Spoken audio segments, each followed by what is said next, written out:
Well, hello guys, welcome back. Oh, I got a blessing from Aphrodite on the hair. It looks much better than the earlier attempt. I wasn't caffeinated, it was scary. I had a dream from Aphrodite, and we're going to talk a little bit about Loki, but the Aphrodite dream first. I'm walking around with her through a flea teak. If you don't have those in your country, they're basically antiques.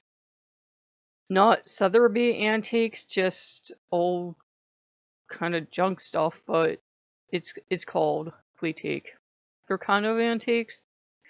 It's a lot of costume jewelry, older stuff like that. It has some value, but it's not an estate thing. So, she was walking me through one of those things, and she's wearing this purple, like, kind of like teddy, I think, which was really tasteful, and she's wearing, like, the sheer covers you have. You ladies know the sheer covers you have that you put on top of those. So she's wearing one of those in purple. And she's very beautiful and glamorous and has her jewelry on. And there's someone else walking with us. I think there was a man at some point and a woman, and then it was like maybe they were the same person. But we're walking through all this stuff, and it's in this huge kind of like, it almost feels like an old D&K store. You guys wouldn't know what those are, but they had a checkerboard floor, and they just sold stuff off of it, but she's showing me all this stuff, and I'm getting initiated because I'm in like about the same kind of get up. Please don't try to think about that. And I have jewelry on and everything. And the very last step of my initiation to be fully into whatever she is leading is she stops at this red locker. It's like a school locker, so it's really small, but it's painted fire engine red, like my one end table in there that you guys have seen. Or it was painted fire engine red. And they open it, and inside it's pitch black, but I can see the floor because the floor is like pure gold. And I'm not getting in that thing. One, I'm not gonna fit, and two, I'm scared. I think it's like a trapdoor, because the more I look, the bigger and smaller it keeps like getting inside. And they're like, if you don't go in here, you can't be initiated. We're sorry, but you have to trust us. So, as we're having this discussion, I think I walked away a little bit, and then there are these SWAT team people coming in. They're all dressed in like the SWAT gear, like the all black armor, and they have these helmets on, and I think they had like assault rifles, and they're coming in, and I don't know if they were shooting people or not, but everyone was scattering. And I figured, I'm going in that locker to hide, because now nobody's around to pull any lever or anything. And I went in, and I'm hiding. And the door went from metal to this kind of like thing that like kind of fit around me, and like my arms would stick out, and like my one leg was sticking out, and it was like sticking out and like pushing out the door, you know? And I was terrified because all these SWAT team members are passing by me, and they had to have seen my arms in that, but I don't think they cared, because like the locker was a safe space. Anyhow, this is all over, and I can come out. And she takes me by the hand very delicately, very gently. She's like, yo, you've been through so much, and you weren't, you didn't maybe have to go in that way. We would have made it so nice. And she leads me up these stairs to like this observation area. And there's a bar, and we're getting drinks, because of course we are. Because I will drink in my dreams. I'm like, yeah, I'm taking all the alcohol I can have, because this is a dream. I knew it was a dream. And I think we're having martinis. And the other lady was with me, and they told me something strange. They told me I could have had this all my life. My father knew, I think, but wouldn't tell me. And I was like mad, because this was starting to feel like what I call the other world. And I was like, what was the secret my father knew? He was a Catholic. What arcane ancient Greek magic secret, because my father had possibly known. Then I woke up and was trying to make videos, and I couldn't. I was drinking my coffee, and a couple of my videos came up that they've been coming up lately, and I've been kind of like, flinching away, because it was right after it got off the effexor, or was when I was on the effexor, and I was a mess. I was a broken down mess, and I was crying, and I was extremely suicidal. And I would just be like, ugh. And she's like, no, you watch these. You have to love that person that you were. You can't not love her or think she looks bad or looks like a wreck. You have to love her. feelings. And Loki's in the back like, yeah, because he's starting to try to come back a little more. He came back last night and he looked half dead, but he's trying to come back a little more. And they were both there. They were like, you have to watch this video, because someone asked why do all the other gods hate Loki? Nobody hates Loki. We were passed down propaganda translated through the filter of the church, and they needed a bad guy to fit their paradigm of good god, bad devil. And they didn't have a devil for the longest time, but once they had him, he wasn't going back. So Loki got the shaft. You would think, why not? And please do not get mad, but why not pick somebody else, like Sir or somebody else? Someone that sounds more angry, but they pick Loki. They pick the jokester, the trickster.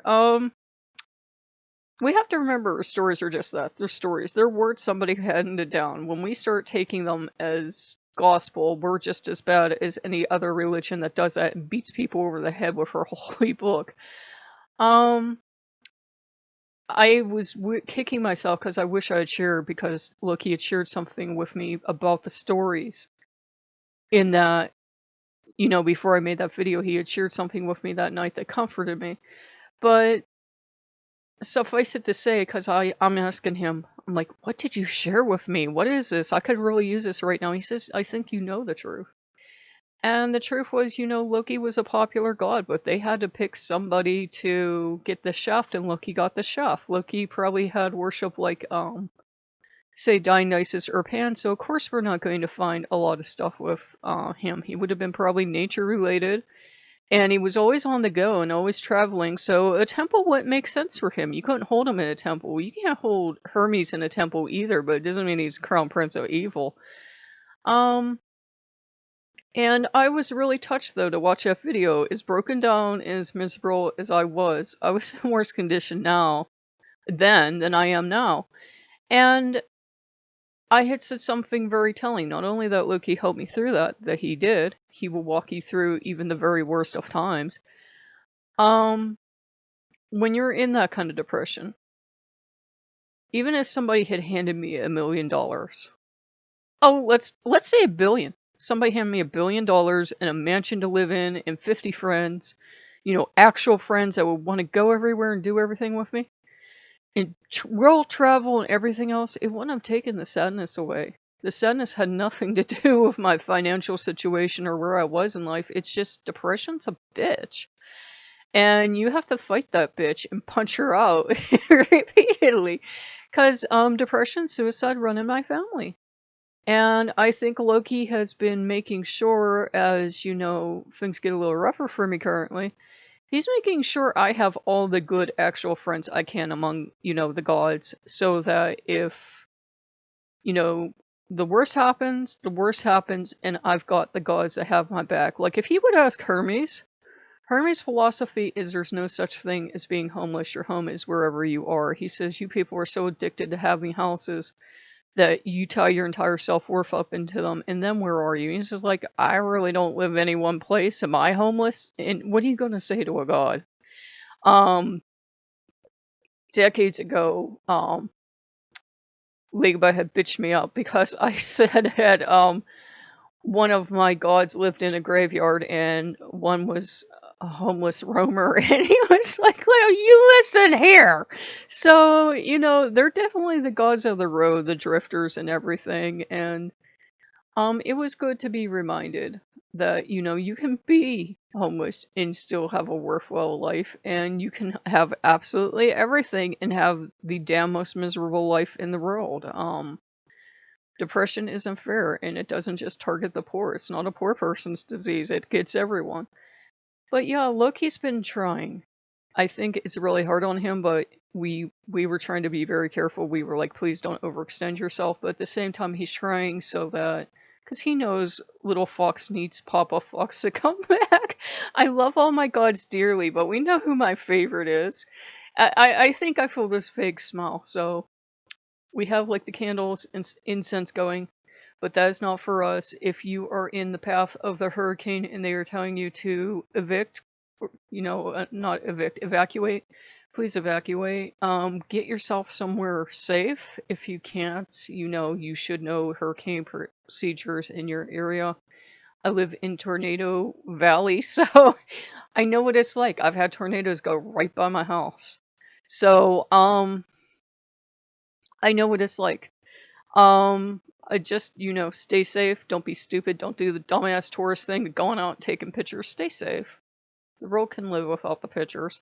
Stay safe. If you can get to safety, please do so. If there are like shelters or something you can go to. Um, if you can't, just batten down your hatches and please, don't take any stupid risks. Obviously don't drive through standing water. Even I think it's like a half inch or a quarter of an inch of flowing water can like carry your vehicle. So please don't be stupid. Yeah, and just stay safe, guys, because the weather's extreme for everyone anymore. So I hope you like what you see. And if you like what you see, like, comment, and subscribe, and I'll see you later. Bye-bye.